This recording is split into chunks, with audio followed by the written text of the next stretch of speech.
प्रेम भी ज़रूरी है, लेकिन अभी इस उम्र में पढ़ाई ज़्यादा ज़रूरी है। नमस्कार, जय हिंद। जीतने वालों को मेरा सलाम और जीतेगा वही जो विश्वास करेगा। देखिए, आज हम बात करेंगे 1857 का जो स्वतंत्रता संग्राम था उसकी। ठीक है।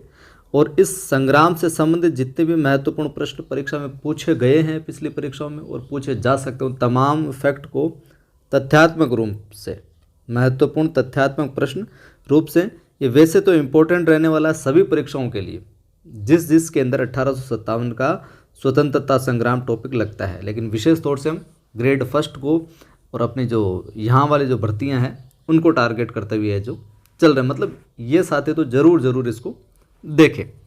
देखिए, सवाल आपसे पूछा जा सकता है कि भारतीय भाषा में 1857 के विप्लव के कारणों को लिखने वाला प्रथम भारतीय था, तो सैयद अहमद खां बताओगे।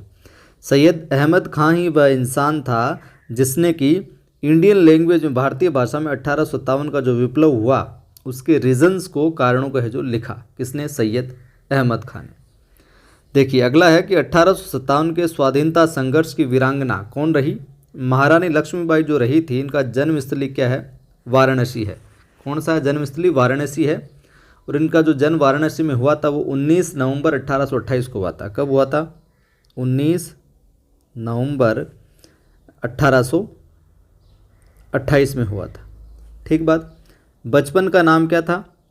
मणिकर्णिका। मणिकर्णिका इनका बचपन का नाम था और प्यार से इनको क्या कहते थे? सभी मनु कहते थे। क्या कहते थे? मनु कहते। माता के नाम की मैं बात करूं तो माता का नाम था भागीरथी बाई। क्या था? भागीरथी बाई। और पिता का नाम कई बार है जो पूछा गया है, पिता का नाम था मोरोपंत तांबे। क्या नाम था? मोरोपंत तांबे नाम था वास्तविक रूप से। ठीक है, मोरोपंत तांबे ये पिताजी थे इनके। अब हम बात करें, ये सवाल भी आता है कि 10 मई 1857 को जिस दिन भारत में मेरठ से क्रांति का प्रारंभ हुआ, सवाल क्या आएगा? भारत में क्रांति का प्रारंभ कहाँ से हुआ? मेरठ से हुआ। कब हुआ? 10 मई 1857 को हुआ। उस दिन कौन सा वार था? आजकल ये सवाल भी पूछा जाता है, तो उस दिन था इतवार था साहब। ठीक है, मेरठ से हुआ, 10 मई 1857 को हुआ। और वार पूछ लिया जाए तो क्या बताओगे? इतवार है जो आपको बता देना है। ठीक है। आजकल ये अनुपात भी पूछा जाता है कि 1857 से पूरे ब्रिटिश और भारतीय सेना का देश में जो क्या अनुपात था, जब ये 1857 का संग्राम हुआ तो उससे पहले, जस्ट पहले, ब्रिटिश और भारतीय सेना का देश में अनुपात क्या था? 1:5। इस अनुपात में है जो, इस रेशो में जो सेना थी भारत की और ब्रिटिश की दोनों की कमांड रूप से, तो ये भी आप ध्यान में रखिएगा। आपसे पूछा जा सकता है कि जब 1857 की क्रांति हुई उस समय जो मुगल सम्राट बहादुर शाह जफर था उसका शाही अखबार नवीस कौन था? ये तो हमें पता है कि मुगल सम्राट 1857 की क्रांति के समय सम्राट कौन था? बहादुर शाह जफर था। लेकिन इस समय जफर का जो अखबार नवीस था वो कौन था? वो था चुन्नीलाल। कौन था? चुन्नीलाल था। 1857 की क्रांति पर S.N. सेन ने, किसने? S.N. सेन द्वारा लिखे गए सरकारी इतिहास की प्रस्तावना लिखी थी मौलाना आज़ाद ने। तो 1857 की क्रांति पर सरकारी इतिहास लिखने का काम किसने किया था? S.N. सेन ने किया था। और उसकी प्रस्तावना किसने लिखी थी? अगर ये सवाल पूछा जाए तो आपको उसका उत्तर करना है मौलाना आज़ाद। इन्होंने क्या लिखी थी? प्रस्तावना लिखी थी सरकारी इतिहास की। 1857 की क्रांति में देशी राजाओं की क्या भूमिका रही? तो भाई साहब, देशी राजाओं की जो भूमिका रही वो बहुत ही गड़बड़ झलाई रही, क्योंकि क्रांति को दबाने में अंग्रेजों का सहयोग किया था इन्होंने। किसका? अंग्रेजों का सपोर्ट किया कि भाई साहब जो क्रांति और इसकी दबा दो, क्योंकि राजा महाराजाओं को एक तो लालच भी था, कहीं तो उनके चापलूस थे अंग्रेजों के, दूसरा कहीं उनको खौफ भी था कि भाई साहब इनका साथ नहीं दिया तो अपनी जो राजशाही है ये मटिया मेट हो जाएगी, अपना जो ऐशो आराम है ये चला जाएगा, तो डर भी था। दोनों चीज़ें थी। तो भूमिका कुछ राजाओं ने साथ भी दिया, लेकिन ज़्यादातर देशी राजाओं की भूमिका ये रही, क्रांति को दबाने में अंग्रेजों का सपोर्ट किया इन्होंने। अगला है कि 1857 की क्रांति की असफलता का सबसे बड़ा कारण क्या माना जाता है? कि भाई साहब 1857 का जो स्वतंत्रता संग्राम था वह सफल क्यों, और जो हम ये पढ़ रहे हैं भारत के संदर्भ में है। ठीक है, तो योग्य नेतृत्व का अभाव, यानी कि कोई तगड़ा एक लीडर नहीं था जो सारे सिस्टम को, सारी क्रांति को है जो उसकी छत्र छाया में चल सके, लीडरशिप है जो वो कर सके, इस तरह का तगड़ा लीडर नहीं था। वो लीडर थे भी तगड़े, लेकिन सारे एकजुट है जो नहीं हो पाए। सारे कोई ऐसा बंदा नहीं मिला जो सारों को मतलब कंबाइंड कर ले, एक जगह कर ले। तो योग्य नेतृत्व का अभाव है जो असफलता का सबसे बड़ा कारण है जो माना जाता है असफलता का। आगे देखिए, आपसे ये भी पूछा जा सकता है इस प्रकार से भी कि जब 1857 की क्रांति हुई थी उस दौरान किसने है जो क्रीमिया के युद्ध में भाग लिया था। तो अजीमुल्ला खान ने क्रीमिया के युद्ध में जो भाग लिया था। और ये भी सवाल अच्छा है कि कौन सा प्रसिद्ध उर्दू शायर था जो कि 1857 की क्रांति के समय दिल्ली में उपस्थित था। जब 1857 की क्रांति हो रही थी तो दिल्ली के यहाँ पर मिर्ज़ा गालिब है जो उपस्थित थे। डलहौजी की आपको पता है हड़प नीति थी, लॉर्ड डलहौजी की हड़प नीति थी। तो उसके अंतर्गत किस राज्य को हस्तगत करने के निर्णय को डायरेक्टरों की सभा ने अनुमोदित है जो नहीं किया? करौली। हड़प नीति के तहत कहा करौली को है जो निपटा देंगे, अपन हड़प लेंगे, लेकिन हस्तगत करने की जो निर्णय था तो उसमें जो डायरेक्टर थे उस सभा ने इस बात को है जो अनुमोदित है जो नहीं किया। और ये भी सवाल अच्छा है कि 1857 की जब क्रांति हो रही थी तो कौन सा विदेशी पत्रकार था, एक प्रसिद्ध था जो कि भारत में उस समय है जो उपस्थित था। तो वो था अर्नोल्ड रसल। आंद्रे रसल नहीं, आंद्रे रसल भी अभी वेस्ट इंडीज़ का खिलाड़ी जो खेल रहा है, शायद KKR में है। तो 1857 की जब क्रांति हुई तो प्रसिद्ध विदेशी पत्रकार था जो कि भारत में उपस्थित था। क्या नाम था? Arnold Russell. आगे देखिए, अगर अच्छा लग रहा है तो वीडियो को लाइक करें, शेयर भी करें सभी दोस्तों को ताकि उनकी भी मदद हो। और पहली बार जो बंधु देख रहा है सब्सक्राइब कर बेल आइकन क्लिक कर लेना। सवाल है आपसे पूछा जा सकता है कि 1857 क्रांति के समय इंग्लैंड का प्रधानमंत्री कौन था। एक तो ये पूछा जाता है जब भारत आज़ाद हुआ था उस समय कौन था, और शायद एटली था उस समय, आप कमेंट करके बताना उसका भी। और 1857 की जब क्रांति हुई उस समय इंग्लैंड का प्रधानमंत्री कई बार पूछा जाता है, तो लॉर्ड पामस्टर्न। कौन था? लॉर्ड पामस्टर्न था। अवध की स्थिति पर गैर सरकारी रिपोर्ट भेजी। अवध की जो कंडीशन थी उस समय, तो वहाँ पर सरकारी रिपोर्ट किसने भेजी थी?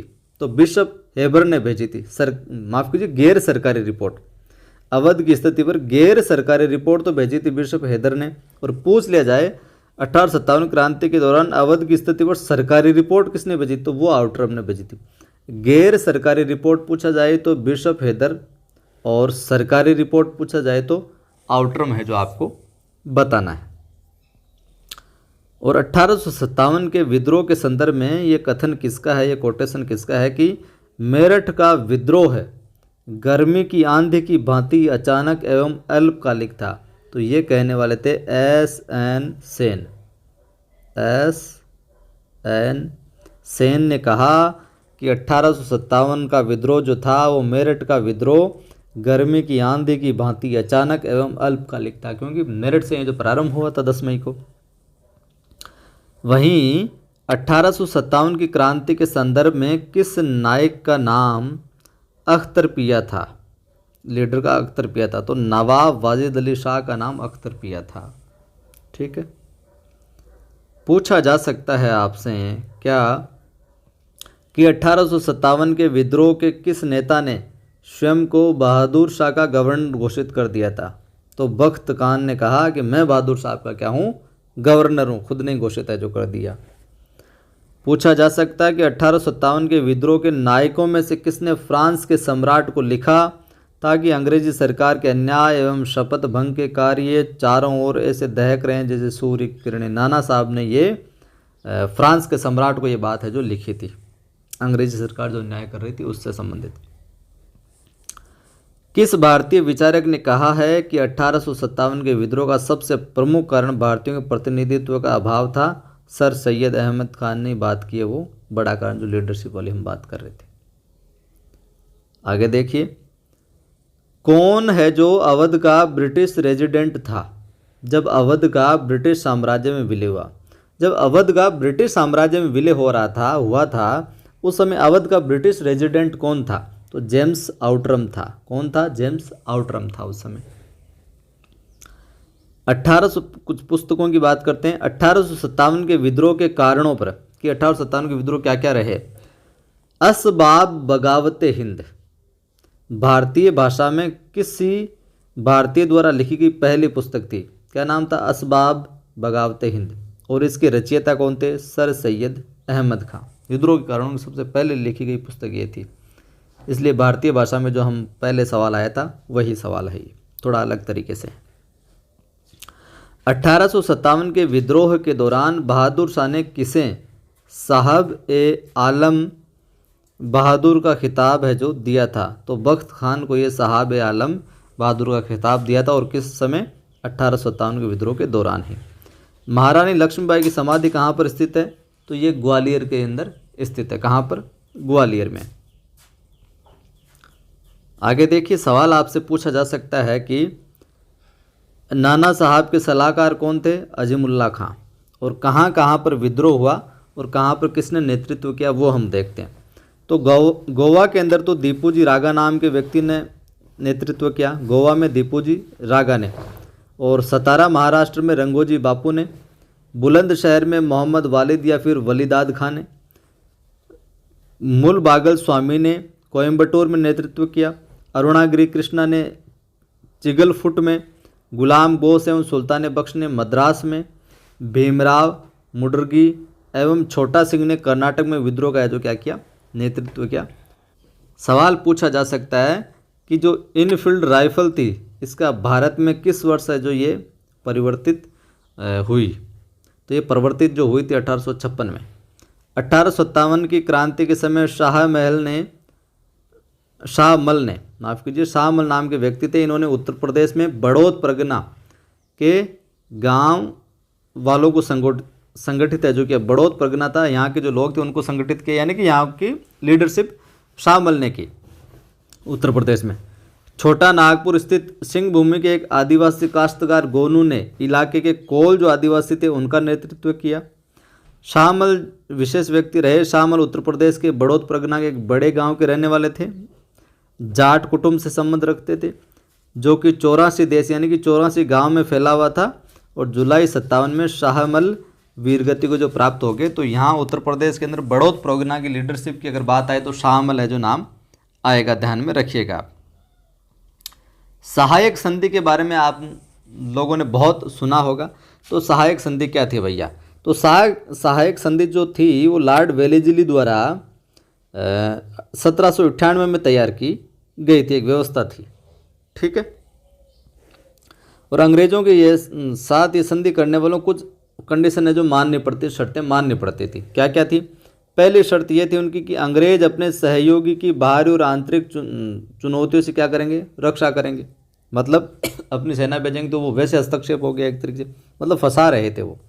दूसरा कि सहयोगी पक्ष के भूक्षेत्र में एक ब्रिटिश सैनिक टुकड़ी तैनात होगी, कि आपके वहाँ पर एक हमारी टुकड़ी भी तैनात होगी, ध्यान रहे कौन क्या कर रहा है ये राजा लोग।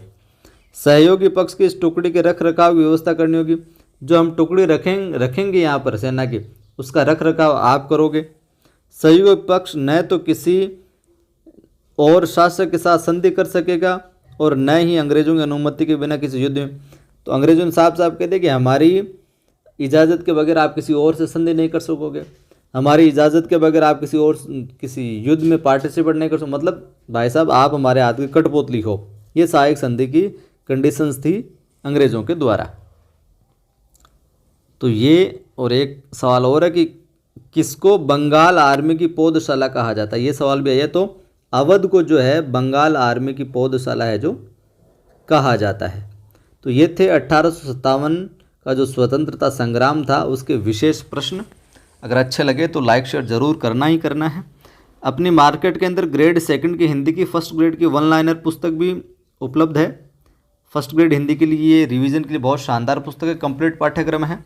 नज़दीकी बुक स्टोर पर मिल जाएगी, नहीं तो उनको बोलना पायल बुक हाउस जयपुर से मंगवा दे। फिर भी नहीं मिले तो आप 86 19 73 87 34 इन पर व्हाट्सअप करके है जो ये पुस्तक आप ऑनलाइन मंगवा सकते हैं, ठीक है।